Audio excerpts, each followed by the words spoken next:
جی السلام علیکم، صبح بخیر۔ رمضان المبارک کی مبارک گھڑیاں جاری ہیں اور ہم پر جلوہ افروز ہیں۔ اللہ تعالیٰ کا کروڑا احسان ہے جس نے ہمیں یہ گھڑیاں نصیب فرمائی۔ آج صبح واک کرتے ہوئے نماز تراویح کا ذہن میں آ رہا ہے، اور ہمارے جو کان پک چکے ہیں کہ یہ سن کر کے نماز تراویح جی کچھ لوگوں کے کی زبان سے کہ یہ نفلی عبادت ہے، یہ نفلی عبادت ہے، یہ نہ بھی پڑھیں تو کوئی مسئلہ نہیں ہے، یہ نہ بھی پڑھیں تو کوئی ایسا مسئلہ نہیں ہے۔ میں پھر سوچا کہ آپ لوگوں سے اسی بارے میں بات کرتے ہیں۔ عزیز دوستو، اس میں کوئی دو رائے نہیں ہے، کیونکہ علم جو ہے اگر ہم نہ حاصل کریں وہ ہماری مرضی ہے۔ اسپیشلی ان دنوں میں، ان سالوں میں جو ہم زندگی کرنٹ لائف گزار رہے ہیں، علم جو ہے بہت ہی آسانی سے میسر ہے ہمارے احادیث کی روشنی میں، کتب کی روشنی میں، موبائلز میں ہم اپنے ڈاؤن لوڈ کر سکتے ہیں قرآن پاک ترجمے کے ساتھ، یا احادیث کر سکتے ہیں۔ تو علم کی روشنی میں بالکل ہم اس پہ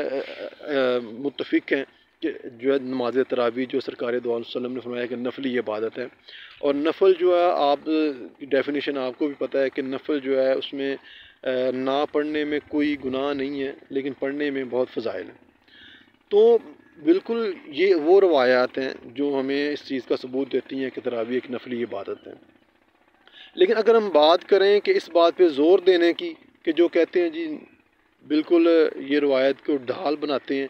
اور یہ وہ لوگ ہیں کہ جن کی قسمت میں کبھی تراویح تو دور کی بات ہے، فرض نماز بھی نہیں ہوئی۔ میں آپ کو بڑے باوثوق طریقے سے اور باوثوق ذرائع سے بتا سکتا ہوں، اور میرے ساتھ یہ بات روزانہ میں دیکھتا ہوں۔ یہ نماز تراویح کی ممانعت وہ لوگ کر رہے ہیں جو فرض نماز، بھئی فرض تو آپ انکاری نہیں ہیں، فرض نماز بھی جن کے پاس سے نہیں گزری، چلیں فرض نماز بھی چلیں چھوڑ دیں، نماز جمعہ بھی جن کے پاس سے نہیں گزرا، جن کو پتہ ہی نہیں ہے کہ لاسٹ نماز کا پڑھی فرض، جن کو پتہ ہی نہیں ہے کہ لاسٹ جمعہ کا پڑھا، اور سونے پہ سہاگا کہ نماز عیدین تک جنہوں نے نہیں پڑھی، وہ آج کل بھاشن دے رہے ہیں کہ نماز تراویح جناب نفل عبادت نہ بھی پڑھیں۔ بالکل ہم اس پہ ہیں، لیکن آپ مایوسی کیوں پھیلا رہے ہیں؟ اگر ہماری نوجوان جو نسل ہے ان کو یہ رمضان المبارک کی مبارک گھڑیاں اور رمضان کا اگر میں ورڈ یوز کروں فلیور اسی صورت میں مل رہا ہے کہ وہ نماز تراویح پڑھنے آتے ہیں، قرآن پاک کو سنتے ہیں، تو اس میں کوئی نجائز بات کیا ہے؟ آپ نے خود تو پڑھنی نہیں ہے، تو آپ یہ مایوسی کیوں پھیلا رہے ہیں، ان روایات کو ڈھال بنا رہے ہیں؟ تو ہم کلیئر کٹ جو ہے دل والے جو لوگ ہیں بھئی، زیادہ باعمل نہیں ہیں، بے عمل سے لوگ ہیں، لیکن جن کے دل ان اسلامک تہواروں کے ساتھ دھڑکتے ہیں، اسلامی روایات کے ساتھ دھڑکتے ہیں، جن کے دل میں فلیورز ہیں رمضان المبارک کے، نمازوں کے، وہ قطعاً آپ کو اس چیز کی اجازت نہیں دیں گے کہ آپ ان روایات کو ڈھال بنا کر تو تراویح کے بارے میں مایوسی پھیلائیں۔ خدا را آپ اپنا خیال کریں، اپنے بچوں کا خیال کریں، آپ اپنی آنے والی نسلوں کو کیا میسیج دینا چاہ رہے ہیں کہ ہم نہیں پڑھتے اور آپ بھی نہ احترام کرنا؟ یہ تو بھئی وہ کہتے ہیں نا، جن کے دل کو لگی ہے نا وہ ہی جانے۔ اور اگر نہیں آپ کو نصیب ہوئی ہے نمازیں یا تراویح، تو آپ کہتے ہیں اللہ والوں کی محفل سے پاس سے گزریں تو آپ کو پتہ چلے۔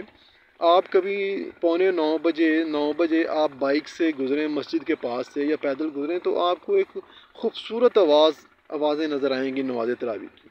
جو کہ اسلام کا فیضان پھیلا رہی ہیں، اسلام کا فیضان اس معاشرے پر جلوہ افروز کروا رہی ہیں، جو اسلام کا فلیور دے رہی ہیں، جو رمضان کا فلیور دے رہی ہیں۔ تو خدا را ہم سب کو پتہ ہے، آپ ہم پر احسان نہ کریں، ہماری نسلوں پر احسان نہ کریں، پاکستانی قوم پر یا امت مسلمہ پر یہ احسان نہ کریں یہ ڈھال بنا کے۔ ہم آپ کو کہتے رہیں گے کہ آپ فرض نماز ادا کریں، آپ نماز جمعہ ادا کریں، آپ سحری ٹائم اٹھیں، آپ نے نہیں روزہ رکھنا مرنا، لیکن اٹھیں تو صحیح، اپنی نسلوں کو تو بتائیں کہ یہ کیا ہم میں تبدیلی آئی ہے کہ اگر ہم صبح 5 بجے اٹھتے تو ہم 3 بجے اٹھ رہے ہیں۔ اللہ تعالیٰ آپ کی قسمت میں یہ فلیور، یہ سکون، یہ مزے لائے، تو اگر نہیں لانے تو اپنی زبانیں آپ کنٹرول کر لیں، اور یہ ڈھال بنا کر نماز تراویح کے خلاف جو آپ نے ایک محاذ بپا کیا ہوا ہے، اس پر ہمیں معاف کر دیں آپ. اللہ تعالیٰ آپ کو، آپ کے اہل خانہ کو اور ہم سب کی اصلاح فرمائے، اور اللہ تعالیٰ ہمیں فرض نمازوں کے ساتھ ساتھ ان نوافل نمازوں، نفلی نمازوں اور نفلی عبادتوں کا انتظام کرنے کی توفیق عطا فرمائے. اللہ تعالیٰ ہم سب کا حامی و ناصر ہو.